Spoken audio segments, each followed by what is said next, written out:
Good afternoon, everyone. Thank you very much for joining me. I'm delighted to say that I've got Dr. David Cartland with me this afternoon.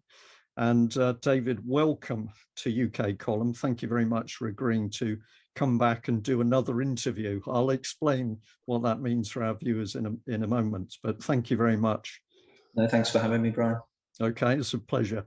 Well, just to say to our audience, for the first time in I think about 12 years, I travelled all the way down to Cornwall to have a chat with David a few days ago. And then to my horror, my recording was corrupted on the computer and effectively I lost it. So we decided today that we'd have another go at having a chat. David, I've got to say thank you very much for that first interview that you did with me. At the time you did it, you were still in post, you were still working professionally, but obviously you were very concerned about what you were seeing and experiencing. And in the few days since then, things have moved on a lot, and you've now submitted your resignation as a GP. So for our audience, let's just start at the beginning. Just very briefly, tell us about yourself and what actually happened that led to your resignation. It's a long story. I'll keep it brief as you've asked me to, but essentially I'm a GP down in Cornwall, as you said, and been a GP now for 8 or 9 years. Been in Cornwall for the last 12 months. So I've worked kind of in the Midlands for half of the pandemic and Cornwall for the other half. So primarily I work as a GP. I've done some A&E GP stuff as well, so I'm conscious of what's going on and footfall in departments and things like that. But essentially, yeah, it's been a long journey of just observation initially. So obviously at the very beginning of the pandemic, we didn't know what we were dealing with. Lots of scare stories and things in the media. But as we've gone along, the story that's panned out has just been difficult to explain is the best way I can put it. Just very weird things happening on a daily basis, strange happenings, and just no real platform in which to share those concerns. What I mean by that is, you know, I know there's a kind of whistleblower thing, the general coming out and speaking out about concerns, but prior to that, you should have a kind of a sounding point in terms of your employers, and through the pandemic, and we'll talk about some examples potentially later of, you know, people that have had, for example, the jab and had a reaction afterwards, and I'm talking about deaths here, not just similar reactions. And I mean, what I would say is I've seen everything from these jabs. I've seen everything from just not feeling right all the way up to death, and everything in between, from skin issues, neurological issues, heart issues, people just not feeling very well after them, and kind of you keep hearing that day in, day out, and then you keep the phrase I'm using at the moment: how rare does rare have to be in order to be a common side effect? And you're calling it out, and you're going to your colleagues, and you're trying to have at least just a little bit of reasonable debate about it. Aside from that, you know, government data sets, you know, giving my colleagues government data sets. I guess quickly, I know you've asked for a brief answer, but the original thing came about being asked about whether I wanted the booster. It was around the time we didn't know that the mandate was going to be kicked down the road, as it were. And I was just asked to have the booster. There wasn't any threat to my job. That's the one thing I would say. I'm living a nice life in Cornwall, 2.5 days a week, 4.5-day weekend, living the dream.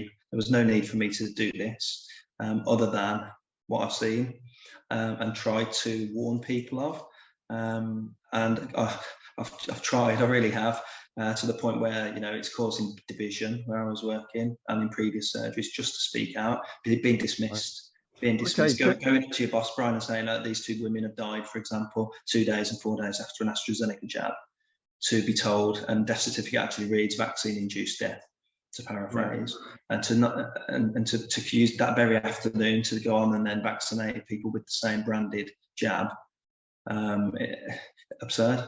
Yeah. And many other examples that we'll probably talk about. Okay, David, I'll just get you to go back a bit initially, because tell us about the pandemic itself. We've all been told about this horrific pandemic, and of course it came in and yeah, did make a lot of people think. But you were on the front line, you were in the NHS.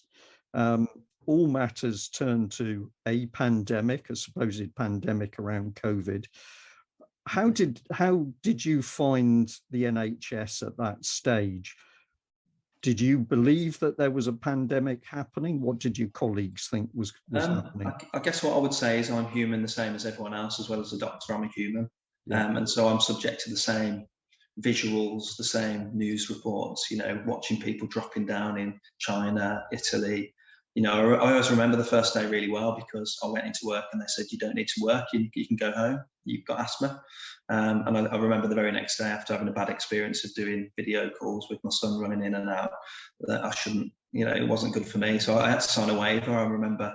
And to answer the direct question, you know, I got to work, you know, none of us knew what we were dealing with, and you kind of go along with what you're told. And this is why I can understand people's perspective and the fear and the, you know, listen to what the authorities are saying on these things, because I've done it myself. So you tooled up with. Well, I wouldn't say tooled up, Brian. I wouldn't say tooled up. At the very beginning, we were tooled up with, and that's a sore subject. We were given our single-use mask and our single-use apron. Some kids from the local school had donated visors, and that was about all we knew. And so we were kind of working blindly. We didn't know. It was a watch this space, essentially. And as it goes on, to answer the question that you asked at the beginning, is you've just got to observe and see what's coming in. You're expecting a glut of breathless, feverish people coughing up blood, you know, Netflix style. And it kind of never happened, you know, and it didn't really happen. I mean, let me just say, I'm not denying that there were sick patients with COVID, and I'm just going to say COVID in inverted commas at the beginning. You know, I know IT staff, I know senior nurses and senior doctors, and they've seen cases that, you know, we can argue about whether they're COVID or not and debate that, but let's call it COVID for the want of, for the lack of debate, as it were. But things weren't very busy. I just remember thinking back at those times, my lists were, I mean, it's a bit like the way I've described it to people is, you know, on a Christmas Eve, primary care's very quiet the night before Christmas Eve, or when there's a big England game on. That's how I've thought about it today, and it seemed just like that. It's amazing how quiet things can get around an England game in terms of access to services, and I just remember seeing that quite frequently. My lists were never. So just to clarify this, David, when you're talking about how quiet it was, what environment are you talking about? Are you talking about within an NHS hospitals, or are you talking within the G? Yeah, system? I mean, just to reiterate who I am in terms of my position is I'm a primary care doctor. So I see a lot of people, I screen the population, I see people about anything. It's a generalist area. And so I'm not seeing that tip of the iceberg. So the really sick people you would hope would be presenting to hospital, would be presenting, you know, if you're breathless and having chest pain, you wouldn't be going to Dr. Cartland for his 5:30 appointment slot. You'd be going to A&E, and that's what I would be recommending if they were acutely unwell. So I guess I'm sort of seeing this sort of bottom end of the pyramid in terms of the population. But I was seeing at the top of the iceberg, I was having little flavours of it from colleagues, and, you know, my experiences, I was involved in a project where we were taking fast food in, donations from the area that I lived in previously. And I just remember going into the A&E department. It was only a district general, and no disrespect to the department was very quiet. I mean, I might have just took a snapshot, but my experiences of doing these visits to the department, I was taking food to the COVID step down wards. I was taking food to the ITUs. They were empty. Right. When you experienced that, were you discussing those observations with any other colleagues? Did you say, even over a coffee, to other doctors, you know, it seems very quiet in there? Absolutely, yeah. Early observations, and that's just speculative, really, saying, oh, it seemed a bit quiet the other day. And I mean, I spoke to an NHS nurse who worked on the COVID ward for 8 months at this said hospital, and she said it's been the quietest 8 months of her career. I mean, times she'd go in and there was one patient, there were more nurses than patients. Now, I'm not here to sort of create a kind of hysteria about, you know, is it busy, was it not busy? My experience is all I can take, and that's what I saw with my own eyes. And in primary care, I just wasn't seeing, going back to my own position, you know, you get clinics of, you know, 40 patients a day, that's just 20 in the morning, 20 in the afternoon. And we're doing telephone triage at that point, so just speaking to people. I mean, the way we were assessing people was getting them to count backwards from 30. That's how we were assessing their oxygen, for example, or how they looked on a Zoom meeting. And I just wasn't seeing it. I mean, I'm not going to deny I saw a couple of people that were breathless, probably in 6 months. And again, colleagues were noticing, and I can't speak for colleagues, I can only speak for what I saw, but I see a lot of patients per day now. The NHS is packed. Our days as GPs are full, and we certainly haven't been on furlough for starters, like we've been accused of. But just quiet. I remember them as quiet days, and I just, not only quiet days, but also there weren't these people. We're expecting bodies piling up in the streets. The videos that we're seeing from China, people dropping down, being carried off, and Italy then were following suit in terms of what we're seeing, propaganda. I'm going to call it what it is. And it just never happened. I wasn't seeing things that concerned me. I find this very interesting, because there were at that time there were other people within the NHS who were speaking to the UKColumn, and we heard both things really. We definitely knew that in some units, some NHS hospital units, the staff were very busy. There was no question of that. But we also heard of facilities that were especially set up to cope with supposedly big numbers of COVID patients. And those specialist wards were never occupied at all. Well, I always remember, Brian, the Nightingale that they set up at Birmingham. I was an A&E doctor before I was a GP, so I was kind of in a good position to offer my skill set out to the NHS in crisis. I remember I got an email accepting. The application form said, we'll have an interview with you. Never heard again. I don't know how many people they put in that NHS hospital in Birmingham, but I know they spent a lot of money on it. And it just never failed. And that's across the country, multiple sites. Yeah. Just incredible waste. And I know of one senior NHS doctor who was specifically tasked to set up a specialist COVID ward. They were given a very short time to do it. That put them under a huge amount of pressure, and the ward was ultimately set up. And then a couple of months later, when we got the opportunity to talk to that individual again, they said there had not been a single patient in the ward. So this was where I'm going to call it the rhetoric that seemed to be coming through the government, and certainly through the NHS itself. What I would say here, Brian, is that one of the things I would be, and now I'm at the end of the journey, people are now have become kind of active on social media, as it were. Many colleagues of mine knew what was going on. They knew what was happening.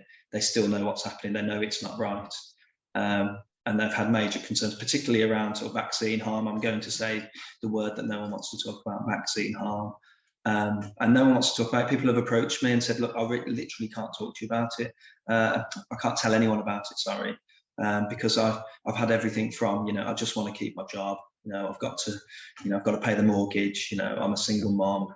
I don't want to speak out, Petride. Well done for speaking out, Dave. But, you're amazing. You're this, that, and the other. But ultimately, there's so many people that know. They do know. And even the people that are still going around jabbing the kids, they know what they're doing. They know what they're doing. They know, because I had the conversations, and yet they all still follow the line. This is a very powerful thing, where we're starting to see the pressure on individual people, that even when they believe in their own hearts that something is not right, even when their minds, their heads tell them that something's not right, they experience a pressure to conform within the system. And as a result of that, they end up doing the job, but they're not feeling comfortable about what they're doing. I see this, I understand it, but people being put under huge pressure. We'll come back onto that topic, but just on the subject of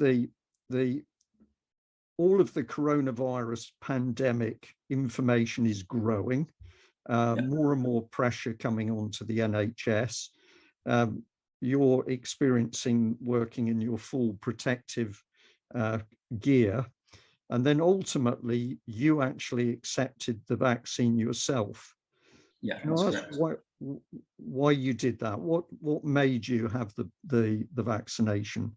The first one was a really simple one. Obviously, I've been observing what's going on. We're still driven by fear at this point. We're doing it for to be part of the team. If you're a doctor, you need to be leading by example, don't you? How can the public trust you if you're not having the jab? But it was a bit more immediate than that. I had a friend, my best friend, passed away in January. And so the reason for my jab it was 6 days after her death. So it was a kind of knee jerk to that, really, because she died of COVID. And so obviously that was the reason for that one. The second one came when I was friendly warning, let's say, just a friendly warning that a mandate was coming. Ironically, I mean, this was back in October.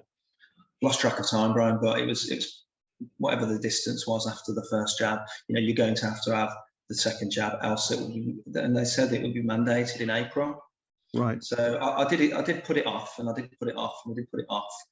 Interestingly, no one's chased me around with a flu jab this year. I've never heard the word mentioned, no. Which is quite interesting considering the year-on-year morbidity you get from.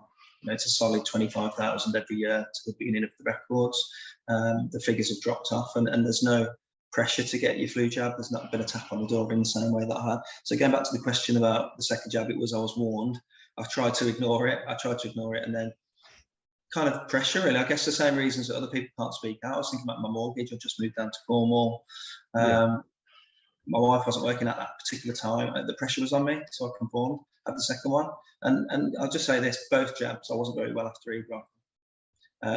Generally unwell, just weird. I've never had a reaction after vaccines, but just weird headaches, weird blurred vision, felt really tired all the time. And I know that's part and parcel of vaccines usually, makes you feel a bit under the weather.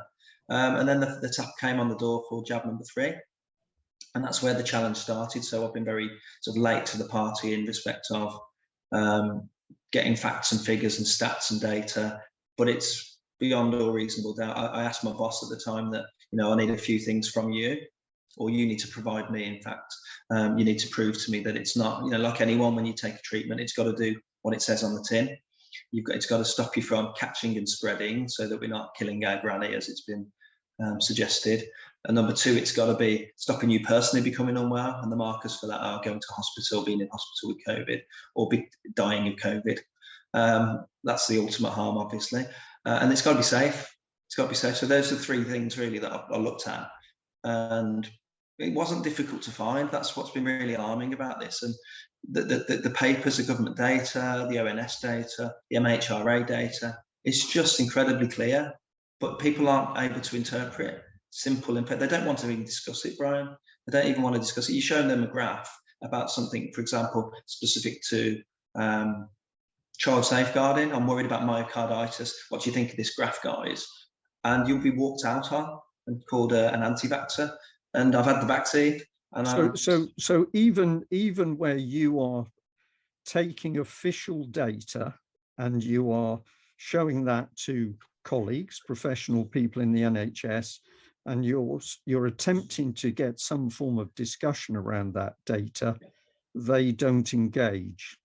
It's not even a not engaged anymore. It's not a walking out. It's a walking out, but with a visceral response, an angry response. I don't know what the word is, blanked a little bit. Just to have a chat. I've been accused, we only have if we're lucky, we'll get a 20-minute coffee break during the day. And that's a time I understand that's a time to unwind for all members of staff.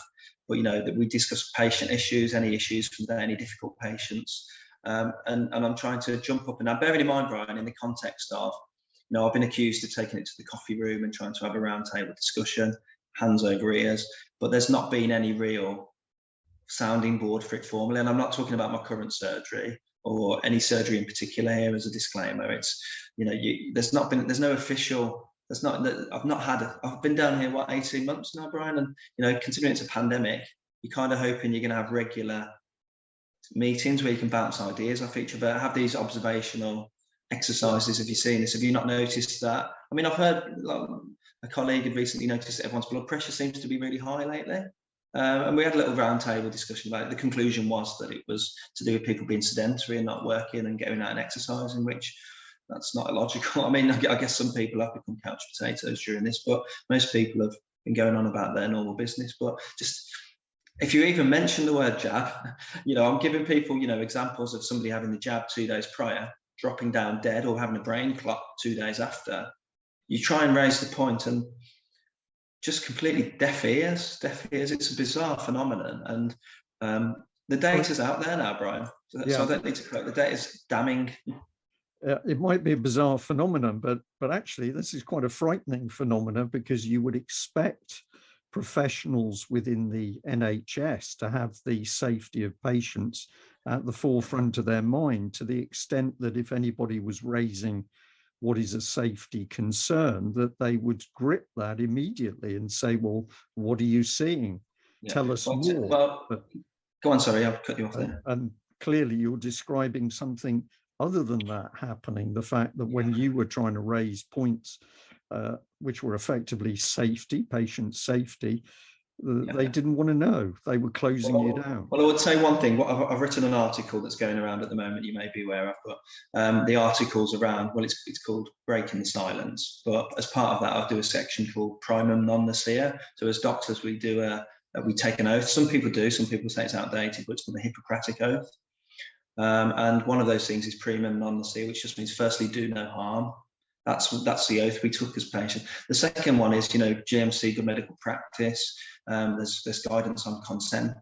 And all I can say really is that what I've witnessed as a practitioner, and I know every other practitioner has witnessed the same, is that we've seen it with the NHS mandate, valid consent wasn't valid for the NHS staff, completely illogical. But I've heard patients consented, they're walking into the room with very, very undertrained staff. And I'm talking about sort of, the doctors aren't doing the jabs on the whole. As an aside, they're just getting patients to roll the sleeve up, a few cursory questions about reactions, any obvious contraindications, but they're certainly not aware. And I speak to patients now, and even neighbours, about what did you have the jab for, and do you know what was in it? They don't know. They just roll the sleeve up, and that to me is evidence, clear evidence that we're not consented. Now, part of consent is, firstly, you've got to have all the information about the benefits. Whether that's written or verbally. You've then got to have when I consent somebody for, I was never a surgeon, but I use this example. If I'm doing your appendectomy, it's going to save your life. It's going to be an operation that you need on the balance of probabilities, but you need to know. You could die of the general anaesthetic. We might not be able to intubate you. There's a risk of bleeding, infection, etc., etc. And then they sign it off. Now, if they don't want that operation, that's equally valid. And I use the example of Jehovah's Witnesses. I've seen Jehovah's Witnesses die in my A&E capacity because they've expressly said they're not wanting blood based upon a Bible passage. And I've seen them come in and road traffic accidents, and you just can't give it to them, because if you do that, it's classed as battery. So that's the other point, is that valid consent. People don't know what they've had jabbed, and you say the words mRNA, for example, because they use the word vaccine, and you say mRNA, and they've not computed what mRNA is. Is it novel? They don't know it's a part of a trial. Obviously, it was done under emergency use authorization, still is. And they don't know they're part of a, you say the word clinical trial and you kind of set alarm bells ringing, but it is what it says on the tin. It's a clinical trial, without doubt. Right. So David, the pandemic was happening around you. You end up having the vaccinations. Yeah. You're watching what's happening to the normal patients who have come in on the back of COVID, and some of those patients are dying. What can you tell us, about the procedure around patients that died and death certificates? This is another big area we've previously discussed, and where to start really. So I think last time we spoke, I went from the perspective of, so one of the things I used to do as a GP, as a sideline, if you like, was to do Part 2 death certificates. So essentially, if somebody dies, just to briefly go through it, if you die, the doctor who was last in contact with the patient would work out what the cause of death was, and you type it in terms of 1A is the death, what actually caused your death, for example, a heart attack. Then it's reverse order in terms of 1B would be what led to the heart attack. So you'd list things like blood pressure, cholesterol, arrhythmias, etc. And then Part 2, you'd put any other comorbidities, essentially. So anything from, they had rheumatoid arthritis or whatever, they had a hip replacement, etc. Any other miscellaneous. And so what was happening, again, these are just examples of what I've seen. I can't tell you the patient information. That wouldn't be right to do that because of confidentiality. Again, something else that's been missed in all of this. Confidentiality has gone out the window, a basic principle of practice. But going back to the original question, the Part 2 doctor disappeared very quickly. Now, that was understandable because if we're expecting a massive glut of deaths, you kind of understand that and the Part 2 thing was almost after shipment. So it was a second doctor. So I would go along, I would go to the undertakers, or the undertaker would contact me and say, look, doctor, can you do a part 1 for this surgery? Part 2, should I say? And you'd ring them up and you'd say, look, the certifying doctor, that is, and the certifying doctor would then go through what happened with Doris, for example, as she passed away. She had dementia, she stopped eating and drinking, she slipped away while she was asleep, and she put 1A dementia, or whatever, old age. And then I would say, yeah, that sounds reasonable. I'll go and view the body, and that was it. It'd be released for cremation. That part 2 doctor went very quickly, and I could talk forever about examples of what I've seen in that practice. What to say, things like I've seen patients go in, for example, that I know have been sent in for example, a stroke or heart attack or a hip replacement, have had a complication of that, and the death certificates would come back to us, and somewhere on that certificate, I'm not saying all of them were 1A, but COVID was on there, and as you know, at the time and still at the moment, I mean, it really irritates me that this sort of yellow ticker tape of 28 days from a positive test. Now, that's a discussion aside about what the test is and how invalid it is, but 28 days within a positive test, I mean, you could be struck by lightning, you could be run over by a tractor down in Cornwall, they could put a swab up your nose, it could be positive, and then you've gone down on those figures, 177,000 or whatever it is at the moment. That's just nonsense. Yeah, everyone's going, everyone's kind of going along with that as I say. I mean, you can't find the information. They're starting to come out now. You're getting Freedom of Information Act. So our local hospital, again, I'd like to tell you how many they added to the 177,000, but from a Freedom of Information Act over a period of about, I think it was 14 months, 10 patients had 1A COVID-19. Yeah. Read into that what you will, but the only cause of death was COVID. So I presume that they went in with breathlessness, cough, fever, etc., and they died with a positive test. That's reasonable. I'm not denying that's reasonable. But somebody's gone in and had an operation, and they've bled out on the surgery, on the theatre table. They've gone to ITU, had a few days there, died. Somewhere along that process had a positive test, added to the figures. Absolutely absurd, Brian. Yeah. So a lot of stuff building up for you. You ultimately moved environment because you went from your A&E work to coming to Cornwall and then operating as a GP. So you were observing all of this happening. Some of it you've gone along with because you've been working in the system and you had your vaccinations, and then you are starting to see the data. Well, you're starting to see reactions in patients to the vaccination, adverse reactions, and you're obviously aware of the MHRA yellow card vaccine adverse reaction statistics. What did you no, what's the first question is, were your colleagues recording these adverse reactions via the yellow card system? I'll probably say two things about this, and just going back to a previous point about valid consent. If I'm going to say hypothetically it's a clinical trial and it's a drug that we don't know the long, short, medium term data on, at that point of valid consent and refusal thereof, you should be told how to record. The patients need to know how to report a yellow card.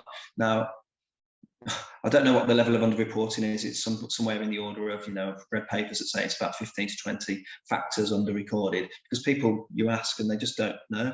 And that's just absurd. That's just incompetent medical practice to not let the patient know, for starters, and then moving on to the doctors. All I can say on that is people do know about the yellow card. We all know we have to fill them in. The whole BNF that we use, which is the medical dictionary, if you like, for all medicines, all those side effects you get listed are because previous doctors have added concerns because Mrs. Jones took paracetamol and she had a bad back afterwards, and that would go through the assessment of the yellow card system. So we know how to do them. But Brian, in absolute honesty, we haven't got time. Many, many days, and I'm not trying to bleat that, we're overworked and underpaid here, but if you get your sandwich, you do your morning surgery, you go out and do a visit, you do all your labs, you do your admin, you go back and you start often your afternoon surgery is starting before you've finished your admin and the patient turns up. So, to fill in a form like the yellow card, and it is a complex form. So you're asking, firstly, they don't know, the patients I'm talking about. Secondly, it's not user-friendly in any way, shape or form. But even the figures, if you look at the current data, I think it's just tipped over 2,000 yellow card. And I'm just talking yellow card. VAERS is similar in terms of its scale. which is the American equivalent system of vaccine reporting. But 2,000, so just imagine if that 2,000 really is, if you ask 10 of your friends 2,000 deaths. 2,000 deaths, yeah. I mean, the adverse effects are, I mean, they're there to be seen. You just need to type into Google yellow card. But imagine just for a minute that magnitude of that 2,000 deaths confirmed, so that's not up for debate, that's on the yellow card system as confirmed and accepted, they've been assessed. And if that was underreported, for example, you've asked 10 of your friends, have you heard of the yellow card? And only one person has, for example, you multiply that by 10, that's 20,000 deaths. Now, again, we've talked a little bit about, the validity of 28 days within a positive death and passing away. But actually, we're seeing Freedom of Information Acts now from ONS and official data sets that show it's a small fraction of that, and I don't want to be kind of called a conspiracy theorist for calling out this data, but it's very well publicised that the actual deaths are somewhere circa 17 to 18,000. Yeah. So I'm just going to say a very stark headline. Imagine, and of course, and I'm only saying imagine, 20,000 deaths from the vaccine and 17,400, I think the figure was a couple of weeks ago from that. And I'm talking about with only 1A COVID-19. I'd like to tell you how exactly they end up on that 177,000, but it might be that it's just mentioned in part 2, for example, and then it becomes one of the COVID 177,000. So, it's a pretty big headline, that more people potentially, and I'm only speculating here, but if that factor of underreporting is right in the yellow card statistic and the factor of overreporting is an order of 10, then those figures are so close together. In fact, as I've mentioned, without working out there, it's more people died from the vaccine. And I'm not talking about death here. There is harm, very real harm, and it's daily. And the kids are getting younger. I've seen it myself. On the football field a few weeks ago, a player went down, collapsed, we needed to get the defibrillator out, had myocarditis. His mom was an NHS doctor who came in and said that all they're seeing at the moment are treble jabbed patients that are poorly. Yeah. Just to come back to that yellow card data, of course, the MHRA itself says on its website that for pharmaceutical products, and that includes vaccines, only approximately 10% of the actual events are recorded. And it even suggests that for serious events, maybe only 2 to 4%.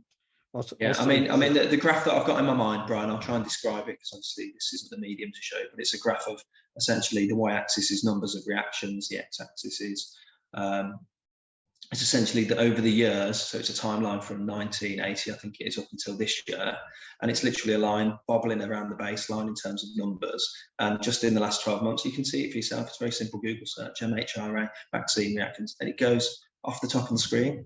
And if you're saying that's underreported by 10, just imagine. That's serious. Yeah. And you show this graph to colleagues and they just shrug their shoulders, literally, or walk away and call you a COVID idiot. Yeah. There's a whole discussion around that because then we're into the psychological behavior of people when faced with information that doesn't agree with their worldview. But we won't come into that now. What I'd like to ask you is, with all this happening, David, what was it that got you to the point where you said, I've got to resign? Because that's such a huge step for you.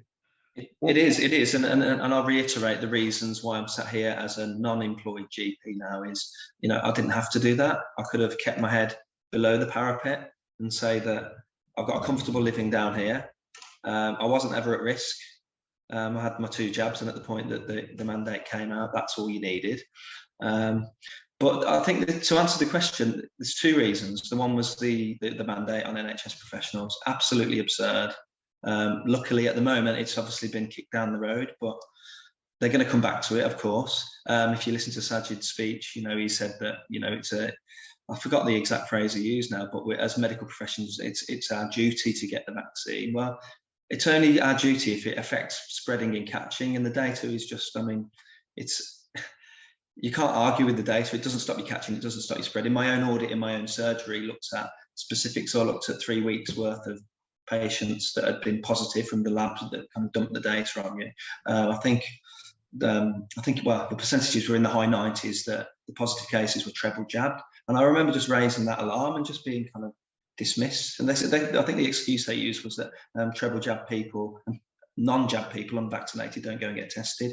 That's just absurd. Yeah. That's the best. That's what the best I got. So anyway, going back to the point of the NHS mandate, it just didn't make sense to me that a member of staff, and I'll keep using the nurse A, nurse B analogy here, nurse A, nurse B, the only thing different to each other is that one's vaccinated and one's not.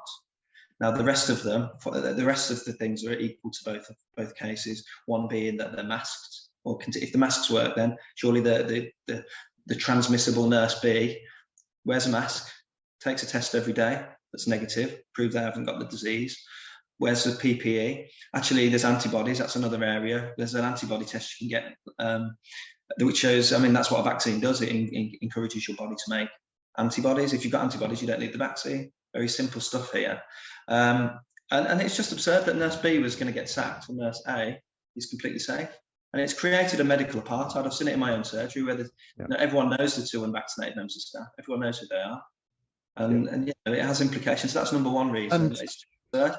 And we've got to say here for the audience that, of course, back in March 2021, the SPI-B, the psychological part of the government's COVID SAGE team, the scientific advisory team, but that psychological part in SPI-B said that it was going to, said that the government should be ramping up fear in order to get people to adhere to the COVID regulations.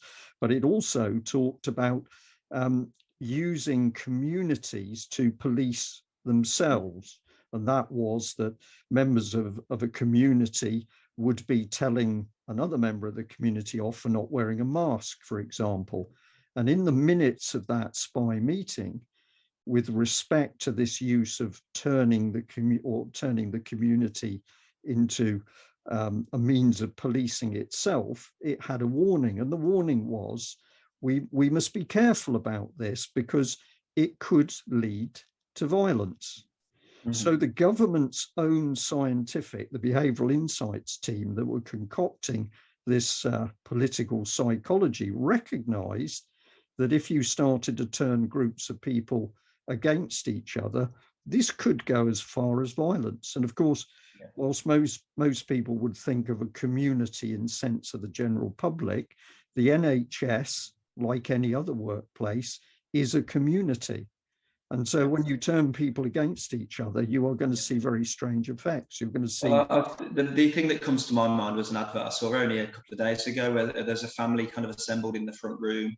I mean, it can only be called propaganda and fear mongering. And there's a couple of chaps there, and then while they're talking to each other, it's showing these kind of black particles. You've probably seen it, Brian, spewing out of every orifice. And they're talking about it like smoke above your head. These are viruses that, you know, they live in your respiratory tract. To pass it on to somebody else, you need to sneeze in their face, cough in their face. Remember the saying, coughs and sneezes spread diseases? You know, that's been forgotten. It just sort of floats from one person to another according to the... And I just remember seeing it, and it's all these kind of warning colours, red and yellow and black, and these plumes of particles flying from the dads to their kids. And I just thought, this is absolutely nuts. And the second thing I would say is that, obviously, walking around my hometown of Penzance, just watching people, we're back to plan A now. It's been called pandemic out of Sajid's own mouth.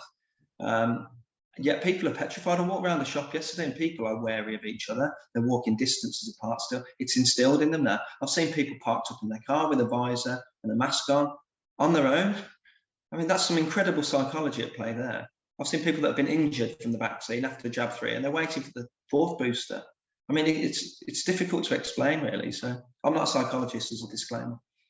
Well, it's difficult to explain, but we've got some very good clues as to how this particular situation has been engineered, and the SPI-B team and the government's behavioural psychology unit are absolutely in it up to their necks. But I'm just going to press you a bit, David, because you still haven't given us the key thing. What was the thing that finally broke you and you said, this is it, I've got to leave? Yeah, that was, sorry, I went off script there, as it were. No, it's all on script because there's so much to talk about. But what was it that you got to the point you said, that's it? So the one was the NHS, just to touch on that. So that was just absurd. And the way that Sajid had kind of the way that he spoke about my fellow colleagues that were soldiers one day and then they were getting sacked. Moving on, it's kids. Simple as that, the kids. We've seen the data. I mentioned that Freedom of Information Act data that shows actually the average age of death from COVID is above the average life expectancy. The people who die of COVID are old, very generally. I can't remember the exact average age off the top of my head. They've normally got multiple comorbidities. That's well understood and well known. They're not fit, healthy people. And, less than 60, we're not looking at the equations. Like, individual people have different risks. For example, an obese person will have higher risk of diabetes type 2 than the thin, fit, healthy, athletic person. So it came about, it sort of pulls on heartstrings when you talk about kids, but I'm talking about anyone that's fit, healthy, good nutrition, do some regular exercise, nothing over the top. They're just not at risk of this disease in any way, shape or form. But the kids has been the one that's really pushed me over the edge, because the situation that's arisen has been that even in my own surgery, I've been agreed with that the data isn't there. The data isn't there to prove it's effective. You're talking about safety data for both COVID with children. Yeah, as in it doesn't harm them. I spoke to colleagues and asked them how many kids, and I'm talking about hundreds of colleagues in conversation, how many kids have you admitted? Or if they're in an ITU setting or an A&E setting, how many kids have you seen come in with COVID? It's this whole with and from COVID thing, isn't it? And no one can give me an answer more than one, or most of them none. We haven't sent any. So it's not killing kids. A lot of things get sort of clumped into COVID when they've got rhinovirus, coughs and colds of the season, and they get a swab. They're in with COVID. I heard a guy the other day going around the ITU department at a hospital in London saying intubated, unvaccinated, intubated, unvaccinated. And actually, the reality of those cases were that they had other medical problems. They were intubated. They weren't vaccinated. That's absolutely true. They were COVID positive from the swabs, but they were in because they were, for example, and again, this might not be fact, but they were in with strokes or stepped down from surgery, or they'd post-op after their neck of femur fracture being repaired. So, it's an absolute absurd deception. But together with the lack of effect of COVID-19 on children, that's one side of the line. The other side of the line is that there's now the campaign to vaccinate the children, and vaccine adverse reactions do affect children. Absolutely, it's a lack of acknowledgement that that's even the thing. It's, of course, paracetamol can cause a reaction. Anything can cause a reaction. Peanuts cause reactions. So, what I am seeing is, and this is not in personal experience, because I don't see enough kids to be able to say, but there's no need to be vaccinated. They're not going to be harmed by the disease that you're being vaccinated for. And secondly, even if it was a saline injection they're giving to the kids, a placebo, then it's not even worth the pain of sticking the injection into the child and the stress that might cause. The safety isn't there. The safety data is there, and it's damning.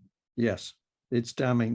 Damning, and no one's talking about it. And yet people are still in their fear, in their trance, in their whatever mindset this is, marching past protesters and going and getting their kids jabbed. And obviously the kids just do what their mum and dad say. I've heard comments, Brian, that I've heard it in adults. Adults have come out of the jab room saying, I can go back to work now, I can go nightclubbing again, I can go on that cruise again. But what's even more damning is when you hear about kids coming out of the jab room and saying, oh, mummy, I can go and play with my friends again, or I can go and play football again. Yeah. You don't have a medical treatment so you can go and play football. You have a medical treatment to stop yourself becoming unwell, spreading a disease, and hopefully you presume it's safe at the time you take that injection. Obviously emergency measures, there's going to be an element of doubt, but you've got to tailor that to the individual. As I keep mentioning, this kind of morbidly obese, diabetic, elderly person is very different to the 12-year-old child, fit and healthy, never had a cold. You can't treat them as the same. But they've said at the very beginning of the campaign, they said that this vaccine is for at-risk people. Kids aren't at risk. How have we got from there to now? And even the JCVI, obviously government immunisation advisors to the government have said multiple times it's been ignored. How can the government be allowed to ignore what the JCVI, their own advisors, are saying on the subject? It's it's absurd, Brian. I don't know what's going on. So this pushed you to the limit, and you resigned, and you put in a letter of resignation. Well, just to finish that off, is that the surgery told me the data's not there. It's not safe. It's not happening. We wouldn't send our kids down to the jab centre. And that very next day, it was on their social media that they were sending children down to vaccine clinic having looked me in the eye, saying they would not do it. And that was the nail. I mean, aside from the NHS thing. Right. That is an incredible statement, isn't it? That I'm going to use the term again because it's the right term. Medical NHS professionals acknowledge that there's a risk from the vaccines to the children, that it's doing damage, the vaccines are doing damage. They acknowledge that to your face, and then they carry on pushing children into a pipeline of vaccination. I'll give you an example, Brian. So this happened, and so there were a number of people from my local area that had contacted me, and they went down to the medical centre in question, and essentially they sent out a group of female medical members of staff, junior members of staff. I don't know where the male members, but they sent them out to the protest anyway. And it's very simple to disperse the crowd. They were asking for data on safety. They were asking them to listen to stories of people that had been killed. They had placards of kids that had died a day or two after the jab, of heart attacks. I mean, kids and heart attacks just doesn't happen. And all they were asking were for answers, and what they were getting was being recorded back by the members of staff. Give them the data if it's there and it's irrefutable. Get rid of the COVID idiots. Get rid of them. They get dispersed quicker than you could imagine. And incidentally, in the background, it was a very empty surgery. There wasn't any patient contact going on. Yeah, yeah. Well, luckily, by the way, luckily not many kids came through. Luckily, people are waking up to this, Brian. They know it's not necessary. Yeah. Well, I'm going to drop in here because I think it's the right time, that I know for a fact through my own analysis, but also my own communication with the safety team, Alison Cave at MHRA, that the MHRA has still not produced any analysis, any statistical analysis demonstrating that their own vaccine yellow card adverse reaction data is not the result of the vaccines. When you ask, have you done a risk assessment, a quantitative risk assessment on vaccines? Yeah. You've collected all this data. Have you now done a risk assessment? Yeah. They won't answer. I'll tell you this, Brian, actually, just to cut in, is that one of the things that popped into my head then was you're talking about sort of national data collection for harms, which is good practice. You know, you're doing a clinical trial, you need the data, you know, collate, feedback to the doctors for starters. I don't get any sort of feedback onto these figures. You have to go hunting for them. There's no sort of COVID meetings that you have. Well, we were talking about the fact that the MHRA has not done any risk assessment. You hand in your resignation. What is the result? What's the professional result of that? So the result of that is that I'm now on gardening leave. So I've left the profession. I've got 10 years training, 10 years experience. I'm a good GP. I'm not working now. I'll never want to work in the NHS again, ever. And I'll say that to you now. I will not work in the NHS, because prior to this, and the way I keep explaining, and this is another conversation really for another interview, is that my 10-year career unfortunately has spanned across a period of time where the NHS has just not been fit for purpose, whereby I'm trying to, each day I'm having to apologise. Patients are coming in militant into your room, angry, upset. I've got to deal with 4 problems because access has been so poor in a 10-minute window. Just imagine that for a second. I'm not here to play the violin, but you know, I'm finding myself having to apologise all the time, not being able to deal optimally with my patients in any way, shape or form. For example, waiting lists. And the reason I mention waiting lists is, you know, if you come in to see me with rheumatism, for example, and you need a rheumatologist, or the tablets I've given haven't worked, good luck if you get seen in 14 months by the rheumatologist. If you've got a neurological problem, God help you, 18 months. You know, I could go on and on. And so I'm having to ask patients in an NHS system, you know, what's in their piggy bank. That's another conversation for another day, I guess. But it's just, I feel like it's the way I describe it is like you feel like you've been on the Titanic. I started working on the Titanic after it's hit the iceberg. Right. And so you've left, David, as a highly trained professional. You've left. You've also indicated to me that you're aware that there are other partially qualified professionals who seem to be being brought in to cover strain in the NHS. Yeah. Who are these people?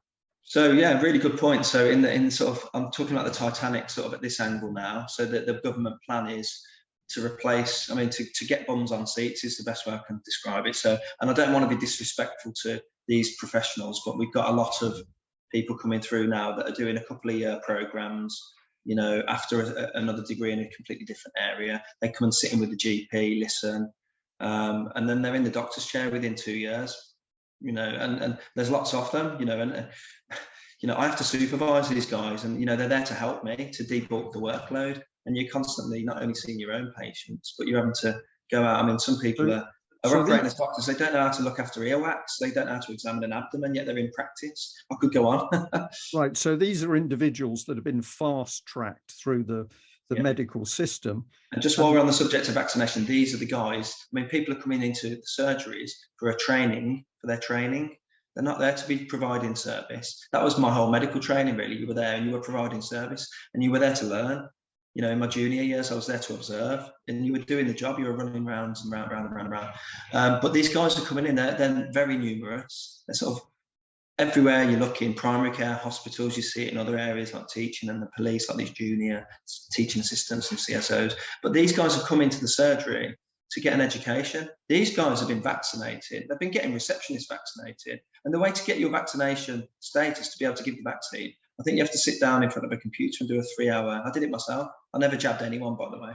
But you do 3 hours and you're licensed to stab then. And then we're getting the physicians associates who are there to train, not to stab, to go and stab. And then we're doing that. And, you know, all of them, they literally said, I've got to go, Dr. Cartler, now. Can't sit in with you anymore. I've got to go and do the jab clinic. And I was watching them just stabbing. Incredible. It's an abuse of them, to be fair. That is incredible. What this would say to me, though, is that this can't be happening out of some form of incompetence in the NHS, because for these new people to appear, there had to be a premeditated decision to get them trained in order for them to be available in sufficient numbers. So it's like there was planning behind this. I'm going to call it orchestrated collapse of the NHS, but probably, okay, that's a discussion for another time. You resign. What do your colleagues say to you when you've resigned? Do they ask you why you did it? I would like to tell you, Brian, I mean, this one, I don't cry very often, but on this particular Friday, I walked out with tears in my eyes. It was a particularly busy day, 66 patients. And I walked out in tears because it just didn't go well. The conversation, I was shut down, you know, just rudeness, really. Walked out because I was just exhausted to see the rest of my 66 patients for that day. And not one person checked on me. I couldn't believe that. You know, at the end of the day, I reflected and thought, you know, where was the duty of care for me? So in context of what we're talking about here in terms of what's going to happen now is I don't, you know, I'm not part of the surgery now. I've got my gardening leave. The people have been told at the surgery not to speak to me, don't communicate with me. Wow. I was copied into an email that said that, and I don't think I was supposed to be, but any sort of calls about Dr. Cartland who's causing, as you're all well aware, is causing some situations to develop around the surgery. Please say no comment, direct it to us. And I'm trying to get an answer from my friends. They were friends, these people, to say I've been cut out, you know, cut loose. But this is why I don't want to go back to the NHS, Brian. This is what they do. You're a number, you're replaceable.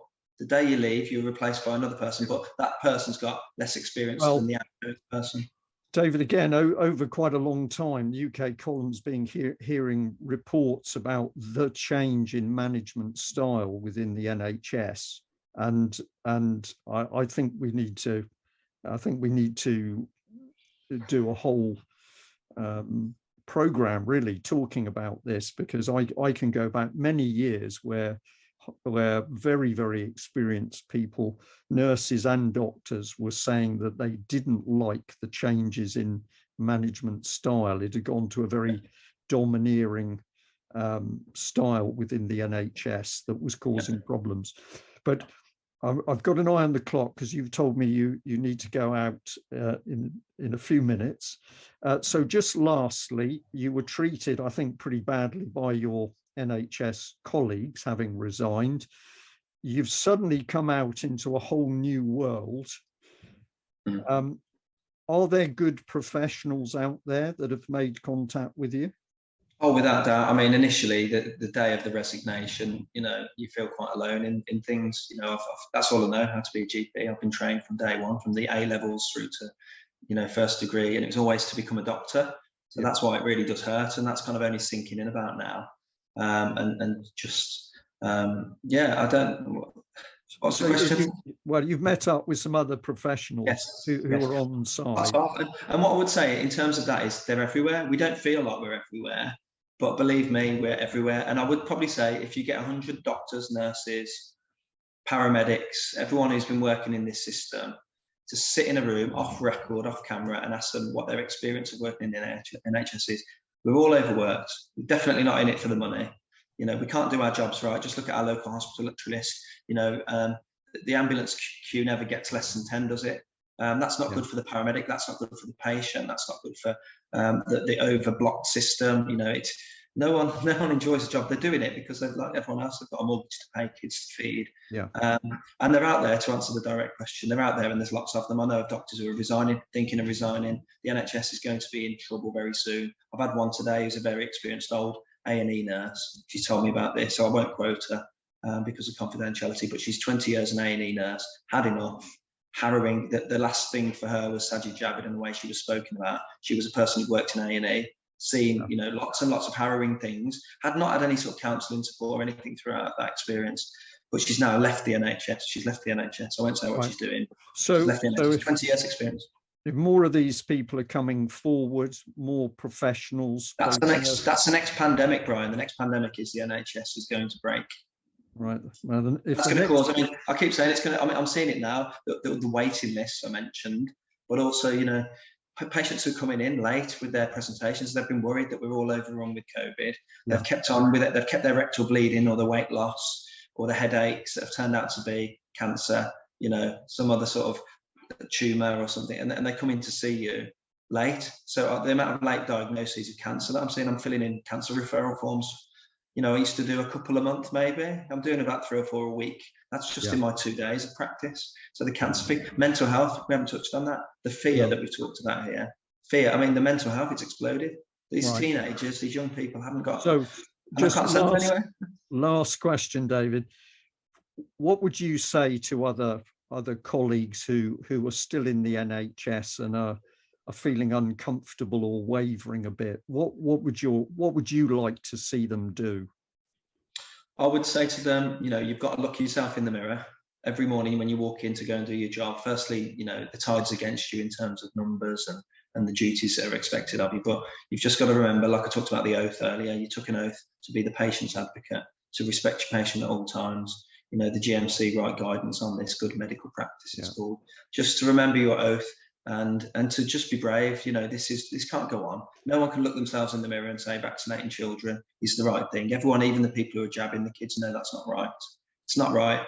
Why they're doing it is, it's all part of something deeper psychological than I even understand. But just be brave. Just be brave. Just stand up. And I'm calling people out now.